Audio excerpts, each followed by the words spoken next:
అబద్ధాలు ఆడి పొరుగు వారి గురించి తక్కువ చేసి మాట్లాడుతున్న వారికి దేవుడిచ్చే ఫ్యూచర్ ఏంటో తెలుసా? అల్లాడిపోతావు అనుకుంటున్నా. పొరుగోడు కోసం మాట్లాడుతున్నప్పుడు జాగ్రత్త. ఇతరుల కొరకు నీకు తెలిస్తే తెలుసు, నీకు తెలియలేదా తెలియదు. నీకు తెలుసా నాకు ఈ విషయాలు అనవసరం బ్రదర్, నువ్వెవరి కోసం అడుగుతున్నావు వ్యక్తి దగ్గరికి పోయి అడుగు అని చెప్పు. ఎందుకంటే ఏం కాదని నాలికి భుజం మీద నీ ఇష్టం వచ్చిన అందరి కోసం తప్పులు చెప్పుకుంటూ తిరిగితే దేవుడు నీ జీవితాన్ని అంధకారం చేసి పడేస్తా అన్నాడు. నీ ఫ్రెండ్ కోసం నువ్వు ఎలా మాట్లాడుతున్నావో, నీ పొరుగు వారితో నీ వ్యక్తి కోసం నువ్వు ఎలా అన్ని వింటాడండి. విని ఏం చేస్తాడు చెప్పనా? ఆయన నీకు సహాయం చేయాలనుకున్న చెయ్యి వెనక్కి తీసేస్తాడు.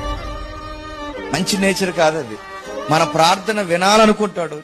ఈ అబద్ధాలు ఆడి పొరుగుల కోసం దొంగ సాక్ష్యాలు చెబుతున్నా ఇలాంటి వాడి ప్రార్థన వినకూడదని చెవులు మూసేసుకుంటాడు. సరే, మూసేసుకున్నాడు. సహాయం చేయడం మానేస్తే మానేశాడు. తర్వాత ఏం చేస్తాడంటే ఉగ్రత అనే వస్త్రం వేసుకుని మీదకి వచ్చేస్తాడు. ఎవరి మీదకి? అబద్ధ సాక్ష్యాలు చెప్పేవారి మీదకి.